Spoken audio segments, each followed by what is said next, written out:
قائد نون league Nawaz Sharif نے کہا ہے کہ توشہ خانہ سے لے کر القادر ٹرسٹ میں اربوں روپے کی چوری پکڑی گئی، لیکن chief justice chairman P T I کو بچانے کے لیے سرگرم ہیں۔ فرق دیکھیں، اس وقت کے چیف جسٹس نواز شریف کو دیوار سے لگانے میں لگے تھے اور آج کے chief justice chairman P T I کو بچانے پہ لگے ہوئے ہیں۔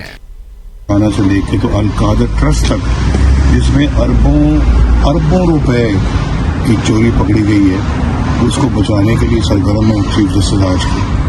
یعنی فرق دیکھیں آپ، اس وقت کے چیف جسٹس نواز شریف کو دیوار سے لگانے پہ لگے ہوئے تھے اور آج کے چیف جسٹس عمران کو بچانے پہ لگے ہوئے ہیں، اور جانتے ہیں کہ یہ بندہ کرپٹ ہے، اس نے پاکستان کو تباہ کیا، پاکستان کی معیشت کو تباہ کیا۔ یہ اس شخص کے لیے یہ شخص جو ہے، یہ عمران خان کے لیے چیف جسٹس آف پاکستان جو ہے وہ اپنی کیریئر کو داؤ پہ لگا رہا ہے۔ مجھے تو بڑا دکھ ہوتا ہے کہ اس طرح کے انسان جو ہے نا، وہ جانتے بوجھتے ہوئے کہ جی بندہ بھی کرپٹ ہے، پاکستان کی تباہی کی ہے۔ کون نہیں جانتا کہ اس کو لانے والا جنرل باجوہ تھا، اس کو لانے والا جنرل فیض تھا۔